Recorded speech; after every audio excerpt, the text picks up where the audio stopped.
E aí, tudo bem com vocês? Hoje eu queria falar para vocês sobre o manejo nutricional do trigo. Que é assim, eu, José Vitor, também sou engenheiro agrônomo. Engenheiro agrônomo é aquele que estuda tanto a produção de vegetais, quanto animais, quanto a logística de mercado que envolve a produção desses animais. E também os recursos necessários, como adubos, rações, tecnologias e formas de utilizar melhor a terra. E hoje a gente está aqui para falar do trigo em específico, porque foi um trabalho de escola que eu fiz. Já estava pronto os slides e eu só vou usar o que está aqui. Exigências nutricionais da cultura do trigo. O trigo ele é muito exigente em macronutrientes, principalmente nitrogênio ah, e potássio. E ele é mais exigente que a maioria das culturas, muito mais exigente que soja, muito mais exigente que milho não, milho também é bem exigente, café é muito exigente, mas era uma cultura muito exigente do que as grandes culturas que são produzidas no Brasil. Ele é uma cultura mais de climas frios, então ele é mais plantado no sul do Brasil. Está começando a ser plantado em outros lugares, mas o foco principal é no sul do Brasil, a região de Rio Grande do Sul, Paraná, Santa Catarina, sul do Brasil. Vamos falar um pouco de cada nutriente, fazer um resumão aí para vocês. Primeiro, eu queria falar das deficiências. Claramente a deficiência do nitrogênio, como a gente pode observar, ela é mais esse. Como é que é o nome mesmo? Esqueci o nome. Mas é esse clareamento, assim, né? Esse clareamento em folhas velhas. Porque ele é muito móvel na planta. Amarelamento ou clorose, né? Das folhas velhas. E reduzida a produção de grãos. Porque o nitrogênio é muito importante para a síntese de proteínas. Também é importante para a síntese de clorofila, coenzimas, fitohormônios, ácidos nucleicos, que é o DNA e o DNA, o RNA, DNA e o RNA. Isso. E metabólitos secundários. A deficiência, já comentei. A absorção, o nitrogênio é absorvido nas fases de alongamento do como e espigamento, majoritariamente, mas ele é absorvido durante todo o ciclo. Nas formas de NO3- e NH4-, H4-2-. Ficou meio bagunçado ali, mas tudo bem. Produtividade. Ele é muito importante para a produtividade, então a disponibilidade de nitrogênio e uma quantidade adequada à planta é o principal fator determinante de rendimento potencial da cultura. Ou seja, a adubação com nitrogênio ela deve ser ideal. Ela não deve ser nem menor do que o recomendado, nem maior do que o recomendado. Porque se for maior, pode ocorrer acamamento, pode ocorrer doenças, pode ocorrer germinação de muito mais planta daninha. Porque o nitrogênio ele é muito volátil, então é muito fácil você perder. Mas ele também é muito utilizado por todas as plantas. Então ele em específico só não é muito utilizado pela soja. Mentira, ele é o principal nutriente da soja. Isso daí é o que o Brasil não te conta. Mas a questão é que a soja, o que a gente não precisa adubar. Ela consegue pegar esse nitrogênio diretamente do ar. Mas isso vai ser algo falado em outro vídeo. O fósforo. Formação de ácidos nucleicos, membrana, síntese de ATP, ADP. O P desses metabólitos é fósforo. Que é o fósforo, a sigla dele é P, né? A deficiência é detectada principalmente nos estágios iniciais de um crescimento da cultura, caracterizado pelo bronzeamento ou a cor púrpura nos compos, nas folhas velhas. Se vocês quiserem, vocês podem pausar, tirar print dos slides, que são muito bons. Eu não sei se vou disponibilizar isso para vocês, porque eu não sei como disponibilizar, mas eles estão muito bons, vocês podem printar e guardar, porque é um resumão de nutrição de plantas. A absorção do fósforo normalmente é por HPO4 2- ou H2PO4-. E ele também é muito importante para a produtividade da planta. Os três principais macros que a gente escuta, NPK, nitrogênio, fósforo e potássio, são os principais para a produtividade. A absorção do K é K+, a deficiência do potássio, inicialmente nas folhas mais velhas, porque ele é menos móvel nas plantas. A gente pode também perceber nessa imagem aqui, ó, K- e K+. K- significa que não tem cálcio, K+ significa que tem cálcio. A diferença do crescimento da espigueta do trigo, que é absurda.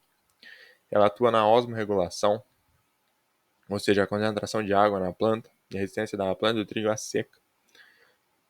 Ou seja, muito importante, porque em regiões mais frias normalmente chove um pouco menos. No caso do sul do Brasil é um frio, mas é um subtropical ali, né? Produtividade. Disponibilidade de potássio à planta também é um fator que afeta diretamente a produtividade. Por isso que a adubação recomendada varia com a produtividade esperada. O cálcio. O cálcio normalmente é um nutriente que tem na maioria dos solos. O que acontece? A maioria dos solos são São feitas escalagem ou fosfatagem, tem cálcio. Fosfatagem é cálcio e enxofre, calagem é cálcio e magnésio normalmente. E a gente pode perceber a diferença no crescimento radicular, que é onde o cálcio mais influi. Essa figura de menos K e mais Ka é muito boa para a gente ter uma noção no que é a principal coisa que o cálcio faz. Ele também ajuda na estrutura das células, como dá para ver na figura B aqui, ó, logo aqui embaixo de mim. Que tá vendo que a folha tá toda contorcida ali? Então, a função a gente já comentou, a deficiência ela é pouco comum, mas ela pode ocorrer. A absorção de cálcio é feita por cada vez mais nas raízes, pela interceptação radicular. Ou seja, a raiz vai crescendo e vai capturando o cálcio. Capturando é uma palavra forte, mas vai absorvendo o cálcio. E a produtividade, normalmente não afeta a produtividade. Magnésio é a mesma coisa, não afeta a produtividade porque os solos são feitos de escalagem e gessagem. É importante falar isso. Magnésio faz parte da clorofila, ou seja, é extremamente importante. A deficiência caracterizada pela coloração verde amarelada, clorose, nas folhas mais velhas, e ou manchas com colorações amarela amarronzadas espalhadas pelo limbo foliar, como dá para ver nas figuras aqui embaixo. Sendo absorvido com Mg mais 2, muito semelhante ao cálcio. Beleza? Enxofre. Enxofre, esse afeta a produtividade. Mas quando? Quando não é feita a fosfatagem, não. Como é o nome? Gessagem. E aí a gente pode perceber uma coisa muito legal aqui, ó. Um pão que está aqui embaixo, ó. Num trigo sem enxofre e um trigo com enxofre. O enxofre ele faz parte do glúten, da síntese da proteína glúten. E o glúten é o que faz o pão crescer. Então o trigo, quando não está bem nutrido em enxofre, ele acaba fazendo esse pão ser mais duro, menor, como dá para ver na figura aqui embaixo.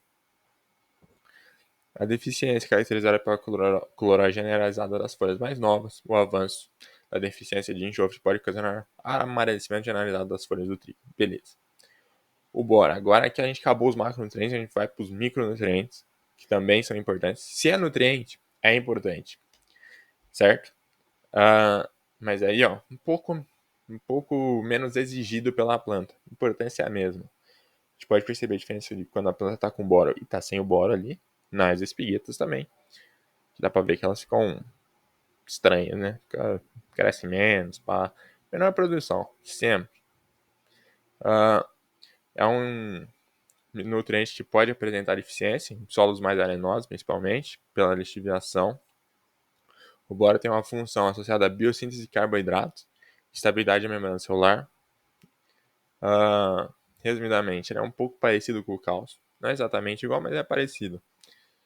A deficiência caracteriza pela deformação dos meristemas apicais, além da deformação das folhas novas, como é possível ver na letra B aqui embaixo de mim. A absorção do boro é um micronutriente que ele é absorvido principalmente como ácido bórico, H3BO3. O cobre. O cobre tem sua função associada à formação do pólen e da biossíntese de clorofila e da parede celular da planta. Beleza? Então, é isso. Deficiência caracterizada pela morte do meristema apical, murchamento, clorose, enrolamento, necrose. Qual que é o problema dos micros? É muito difícil de detectar. Porque você percebeu que há muito sintoma, só que é difícil você falar, pô, isso daqui é por micro. Então, normalmente você tem que fazer uma análise foliar. E aí é quando entra o interesse dessa tabela aqui, tá vendo? Isso daqui é uma tabela de concentração de grama por quilograma dos micronutrientes. E eu acho que é de uma análise foliar. Então dá para você comparar o que você tem na sua lavoura com essa tabela e você falar, ok, está faltando tal nutriente. Vale ressaltar que a fonte de todo esse trabalho aqui é BFA e Embrapa, certo? E um trabalho da Embrapa, que eu não me lembro, tá nas referências, depois eu mostro para vocês. Vai ter uns slides extras que eu não vou comentar, quando chegar lá eu aviso para vocês. Vou deixar vocês tirarem print se vocês quiserem ou lerem, mas eu não vou comentar. O cobre é um nutriente de baixa mobilidade no solo e a absorção ocorre por via fluxo de massa, ou seja, absorve água e esse cobre vem junto. A absorção é por CO2+, geralmente é insuficiente e encontrado naturalmente nos solos, então é necessária adubação. Pode ser feita suco de plantio ou foliar. Suco de plantio você vai usar, não sei o que você vai usar para adubar cobre, baita pergunta. Mas eu sei que tem como fazer um nutriente, um adubo granular, assim, com vários componentes, sabe, NPK tudo junto, dá para colocar cobre junto também. Ferro, esse aqui é um que é difícil você achar deficiência no Brasil, hein? Que os nossos solos são ricos em ferro. Para você que não sabia, tem informação. O ferro tem função associada a diversos fatores, entre eles ação do metabolismo de proteínas, estrutura de proteínas, transportador de elétrons. A deficiência é caracterizada por clorose generalizada na flora como um todo, nas folhas novas, deixando as nervuras as bainhas verdes. Como é possível ver na figura B aqui também. Absorção. O ferro é um micronutriente com baixa mobilidade no solo, e sua absorção ocorre principalmente na forma de fluxo de massa e difusão, absorvido como Fe2+, ou Fe3+.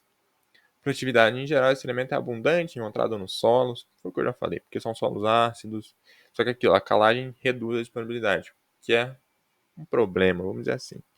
Manganês. O manganês tem suas funções associadas aos processos de fotossíntese, respiração, síntese de proteína e ativação de hormônios, afetando a qualidade e rendimento dos grãos. Vamos dar uma olhada para a produtividade, vamos ver como isso afeta a produtividade. A alimentação de manganês pode afetar o número e peso de grãos, devido à baixa fertilidade do grão de pólen e a redução do carboidrato para o enchimento do grão. Portanto, pode ser realizada a adubação via manganês via foliar ou direto no suco semeadura. Ou seja, o manganês ele afeta esse transporte de carboidrato para o grão, da planta para o grão, né? Deficiência é caracterizada pelo clorose interneval, só que reticulado grosso. Ou seja, é muito semelhante com o ferro. Se você olhar a campo, vai ser difícil ter essa noção se é manganês ou se é ferro. Falando para vocês, os micronutrientes são complicadinhos. O manganês é um micronutriente com baixa mobilidade no solo e é pouco móvel na planta. Sua absorção ocorre por intercepção reticular e é absorvido como Mn2+, manganês 2+. Beleza. Agora, molibdênio. A função do molibdênio tem sua função associada com ativador de enzimas importantes para o metabolismo, essenciais a plantas. Seja um cofator, é algo que ajuda a produzir algo importante para a planta. Beleza? A deficiência são umas visuais semelhantes ao nitrogênio. Então, assim, difícil de analisar, achar a campo, tem que ser pela tabelinha lá. Absorção. O molibdênio é um micronutriente que possui boa mobilidade no solo e é absorvido pelas plantas como molibdato. MO, molibdênio O4 2-, não sabia. Produtividade. Solo mais ácido tende a ter menos molibdênio disponível. Mas assim, também precisa de muito a planta, né? Então, tá tudo bem, não tá tão ruim assim. O zinco. Zinco é brabo. O zinco tem sua função associada à alta capacidade de formar complexos tetraédricos com ligantes de nitrogênio, oxigênio e enxofre. A deficiência se caracteriza por apresentar clorose nas folhas novas. Você pode ver, as deficiências são realmente difíceis de você saber de micronutriente. Agora a absorção do zinco é por zinco 2+, N2+. A produtividade. A maior incidência de deficiência de zinco ocorre em solos do cerrado, solos com pH muito alto, ou seja, solos ácidos. E ela também pode ser adubada, tanto via foliar ou no suco de semeadura. Aqui é um slide de toxicidez de ferro que eu não vou comentar, mas vocês podem dar uma olhada. Também herbicidas, dá para ter toxicidez de herbicida no trigo. A maioria das culturas dá, mas aí você tem que fazer o manejo bem errado. Aqui é o manejo nutricional, como normalmente é feito os cuidados do trigo, que é a adubação NPK e nutrientes na semeadura. Aí no afilhamento, quando ele começa a crescer ali, ó, tá em V2, não sei se é V2 que fala, mas tá na segunda fase ali, faz essa primeira aplicação de nitrogênio de cobertura, K de cobertura e micronutrientes, se necessário, de cobertura. E daí depois, quando ele fica no alongamento de como, faz a segunda adubação de nitrogênio de cobertura. Esse nitrogênio, na primeira aplicação, ela é feita com o potássio, primeira aplicação de cobertura. Potássio, se necessário também. O nitrogênio é sempre feito, tanto a primeira quanto a segunda aplicação, quanto a adubação e semeadura, porque é o que te ajuda a ter alto rendimento da cultura a campo. Se não for feito, é muito difícil ter altas lucratividades, entendeu? Diria eu que até mesmo lucrar, porque semente de trigo não é muito barato. Conclusões. O trigo é muito cultivado no sul do Brasil. O trigo é uma cultura muito exigente nutricionalmente. E as informações gerais sobre os sintomas de toxidez podem ser aplicadas ao trigo de arroz. Pode ser aplicado ao trigo. Para quem quiser essa informação das toxidez, fique à vontade. Aqui são as referências utilizadas, utilizando tanto o boletim 100 quanto esse o principal foi ali, ó, Embrapa, fertilidade do solo e a cultura do trigo no Brasil. Mas também teve esse Debona aí, que eu não sei onde pegaram esse bagulho aí, porque o trabalho não era só eu, mas eu tô usando mesmo assim. Também tem esse aqui, ó, trigo e tetricale, são os principais, são esses dois da Embrapa aqui, que eu tô falando. Trigo e tetricale, tecnologia de produção de sementes. E é isso, agradeço quem assistiu e gostou, aprendeu alguma coisa, deixa seu like aí embaixo, fala que cultura você quer ver no próximo vídeo. Grande beijo, é nóis, deixa seu like, seu comentário, se inscreve no canal também, né, rapaziada, faz a boa aí pra nós. E é isso, grande beijo.